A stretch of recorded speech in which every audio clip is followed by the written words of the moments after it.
Posibleng may ihain na fourth. No? Ika-apat na impeachment complaint laban po kay Vice President Sara Duterte sa susunod na linggo. Ayon po kay House Secretary General Reginald Velasco, humiling ilang miyembro ng Kamara de Representantes ng karagdagang oras para rito bago pa man maisumite sa Office of the Speaker of the House ang tatlong naunang impeachment complaint which started early part of December. Diba? Last month. So, hindi naman natin alam kung alinsunod ito dun sa rules ng House of Representatives 19th Congress dahil ayon sa Section 3 ng kanilang rules, pagkatapos ng itong verified complaint for impeachment, meron ng naunang tatlo, di ba? Filed by, meron bang member of the House? Endorsed, no? Duly endorsed. By a member of the House. By a member of the House. Or yung iba members kasi makabayan black. So, it shall be filed with the Office of the Secretary General, si Reginald Velasco nga. And you know what the rules say? And immediately dapat referred ibigay to the speaker. So parang hindi naman immediate yung nangyayari. No? Tatlo na hawak-hawak niyang impeachment complaint, tapos hinihintay. Diba? Parang ang nangyari, nung meron na siyang dalawa, hihintayin daw yung pangatlo.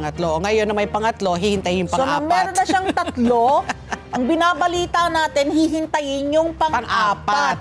So parang you get the sense na tumatalima talaga sila dun sa sinabi na wag nang ituloy yan. Correct. Hindi ba? Kasi kulang na sa oras.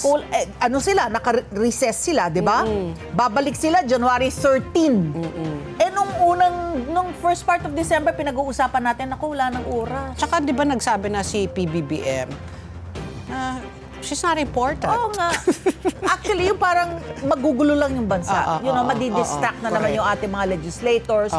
There's so many problems at hand na kailangan tugunan. So, ang balik nila, January 13 hanggang February 7. February 8. Tapos, kampanya na, di ba? Kampanya na. February 8 yung ang balik nila. So, ang konti na lang nung araw. So, itong binabalita natin about a fourth impeachment complaint na hinihintay pa ng Office of the Secretary General, no?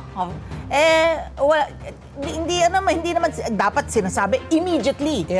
Pagkatanggap ng Secretary General, he shall immediately refer it to the House Speaker. Hanggang ngayon, hawak niya yung tatlo, hinihintay niya yung pang-apat. So, kinakasalukuyan anyang bineberipika ng House Secretary General yung tatlong naunang reklamo. So, binunyag din ni Velasco na hindi bababa sa 10 hanggang 12 mababatas mula sa iba't ibang partido ng mayorya at minorya ang nagpaplano pong i-endorso ang isa sa mga reklamong ito.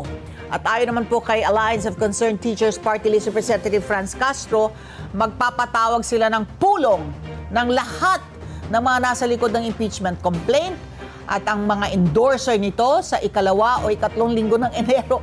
Kailangan anya ng pinagkaisang hakbang para maudyukan ang Administrasyong Marcos at ang liderato ng Kamara na hayaang magpatuloy ang kasong impeachment. Kasalukuyang nagsasagawa ng signature campaign, gusto nila makakuha ng ng mga enough signatures. So nagsi-signature campaign po, nangangalap po sila ng mga pirma, ito po Makabayan Block sa hanay po ng mga kongresista para mapabilis yung proseso. So ayon kay Abante, 1/3 lang ng mga miyembro ng Kamara ang kinakailangan para maaprubahan ang isang resolusyon at mapagalaw ang articles of impeachment. Posible nga lang anyang maatrasado ang impeachment proceedings dahil sa campaign period para sa midterm election. Let's get together, Sunday 25. Sunday 25.